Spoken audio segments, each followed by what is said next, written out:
আসসালামু আলাইকুম রহমতুল্লাহি বারাকাতু। প্রিয় বন্ধুরা, সকলে কেমন আছেন জানাবেন। আমি আলহামদুলিল্লাহ ভালো আছি।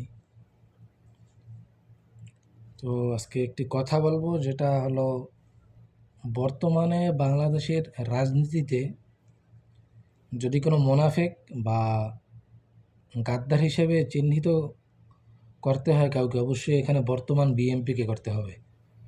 বর্তমান বাংলাদেশের রাজনীতির সবচেয়ে বড় গাদ্দার এবং মোনাফেক হলো বর্তমান বিএনপি। আমি কথাটা স্পষ্ট করে বলতেছি, আগের বিএনপি নয়, বর্তমান বিএনপি। জিয়াউর রহমানের আদর্শের এবং খালেদা জিয়ার বিএনপি নয়, বর্তমান যে বিএনপি, এই বিএনপির কথা বলতেছি। এবং এর সকলেই না, আপনারা দেখবেন যারা ইউনিয়ন পর্যায়ে বা থানা পর্যায়ে মোটামুটি আছে, তারা মোটামুটি লেভেলে ঠিক আছে, কিন্তু উপর লেভেলে যারা আছে এমপি বা ওইরকম উঁচু মানের, এরা সবাই গাদ্দারি করতেছে। এমনকি সালাউদ্দিন স্বরাষ্ট্রমন্ত্রী, তাকে তো এখন সালাউদ্দিনও বলতে মন চায় না, সালাউদ্দিন বলতে মন চায়। স্বরাষ্ট্রমন্ত্রী মানে সে শিলং মন্ত্রী। ভারতে নিয়ে গুমের নাটক সাজিয়ে তাকে ট্রেনিং দেওয়া হয়েছে, এখন ট্রেনিংগুলো বাস্তবায়ন করতেছে। আর কি পুরো ওবায়দুল কাদের সেম ওবায়দুল কাদেরের মতো হয়ে গেছে। ওবায়দুল কাদের কোন সময় কি বলতো নিজেও জানে না, স্বরাষ্ট্রমন্ত্রী সেম এই সালাউদ্দিন। 24 সালে বলছে একবার অভ্যুত্থানের কথা, আর কি এই সংবিধান অবৈধ, সংবিধান রাখবে না। এখন আবার বলে এই সংবিধান চেঞ্জ করা যাবে না, জুলাই সনদ কার্যকর করা যাবে না। আর কি পাগলের মতো কোন সময় কি বলে নিজেও জানে না। আর কি উপরের লেভেলে যতগুলো এমপি মন্ত্রী হয়েছে সবগুলোই পাগল হয়ে গেছে। দেশে তেলের এত সংকট যে সিরিয়াল লাগে, তারপরও তেল পায় না, এত দাম। আর মন্ত্রী কয় যে তেলের সংকট নাই, তেলের দাম বাড়ে নাই। আর কি কোন লেভেলের পাগল হইলে এরকম বলতে পারে? এদেরকে আর কি পাবনায় মনে হয় ভর্তি করবেন, আর কি এমন পাগল হয়ে গেছে। আর আন্দালিবুর রহমান পার্থ, সে সুন্দর মতো খালেদা জিয়া মৃত্যুর আগে বলে গেছে এই সংবিধান ছুঁড়ে ফেলে দেবে, আর সে বলে সংবিধান যারা ছুঁড়ে ফেলতে চায় তারা হইল দেশবিরোধী। তাইলে বেগম জিয়া দেশবিরোধী ছিল।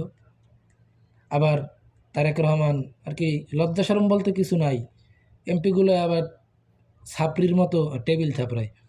এরকম একটা অপমানজনক কথা, দলের নেত্রী, দলের যে মেইন ছিল তার বিরুদ্ধে কথা বলা হয়েছে, আর ছাপড়িগুলোয় কথা না বুঝে ছাগলের 3 নম্বর বাচ্চার মতো টেবিল থাপড়ায়। আর ওদের বিরুদ্ধে কেউ কিছু বললেই বলে রাজাকার। আর কি সম্পূর্ণ আওয়ামী লীগ যেরকম ফেসিবাদ, বিএনপি তার থেকেও বড় ফেসিবাদের রূপ ধারণ করতেছে আস্তে আস্তে। আওয়ামী লীগের বিরুদ্ধে কথা বললেই যেমন রাজাকার হয়ে যেত, আওয়ামী লীগের বিরুদ্ধে কথা বললে সে বিএনপি বা জামাত হয়ে যেত, এখন বিএনপির বিরুদ্ধে কেউ কথা বললেই সে রাজাকার হয়ে যায়। এই হলো বর্তমান বিএনপির আর কি নব্য ফেসিবাদের আসল রূপ আস্তে আস্তে প্রকাশ পাইতেছে।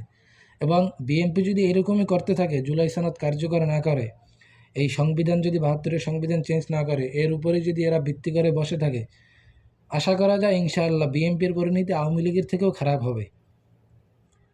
এবং যারা, ধরেন আমরা ফেরাউন, হামান, নমরুদ, এদের ইতিহাস পড়েছি কিন্তু সচক্ষে দেখি নাই। আর হাসিনার ইতিহাস তো আমরা সচক্ষে দেখেছি। দেখার পরও যদি শিক্ষা গ্রহণ না করে কেউ, তাহলে তাদের পরিণতি আরও ভয়াবহ হবে। এটা নির্দ্বিধায় বিশ্বাস করা যায় যে তাদের পরিণতি আরও খারাপ হতে চলছে। এখন বিএমপিকে আমরা ছোট থেকে যে বিএমপিকে লালন করে আসছে, আমাদের পরিবারের বা এলাকার বিএমপির লোক বেশি, কিন্তু সেই বিএমপির মধ্যে বর্তমান বিএমপির মধ্যে আকাশ পাতাল তফাৎ।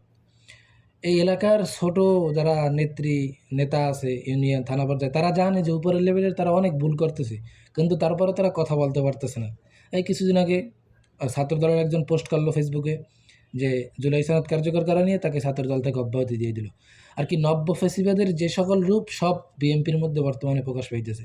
এখন এই ভিডিও যদি কেন বিএনপির লোকের সামনে যায়, আমাকে বলবে জামাত, আমাকে বলবে রাজাকার। আসলে রাজাকারের সংখ্যা যে কোন দলে বেশি, রাজাকার জামাত অবশ্যই রাজাকারের ছিল। আমরা জামাত করিও না, জামাতের পক্ষেও না, কিন্তু তোরা কি লিগিয়া, তোগো দলেও তো রাজাকারের সংখ্যা বেশি, কথা বললেই কির জন্য অন্য দলরে রাজাকার ট্যাগ দাও। কিন্তু যদি এখনও সঠিক রাস্তায় ফিরে না আসে, ওদের পরিণতি আরও খারাপ হবে। আর এই কারণ বললাম না যেটা, যে এলাকার কিছু নেতাবাতাই আর কি নেতাকে, এগুলো হইল পাচাটা গোলাম। ওরা জানে ভুল করার পর ওরা পা চাটবে, ওদের হলো পা চাটার অভ্যাস। তো এই পোস্ট নিয়ে ওরা বিরোধিতা করবে। ওরা জানার পরও ওরা কোনো প্রতিবাদ করতে পারবে না, তাহলে পথ থাকবে না, দলে জায়গা পাবে না। তো এই কারণে বলতেছি বিএনপির আপনারা যারা আছেন, আপনাদের দলের সিনিয়র যারা আছে তাদেরকে সতর্ক করেন, তাদেরকে বুঝান যে যদি এরকম এই জুলাই সনদ নিয়ে তামাশা করতে থাকে তাদের পরিণতি আরও ভয়াবহ হবে এবং আওয়ামী লীগের থেকে খারাপ পরিণতি তাদের জন্য অপেক্ষা করছে।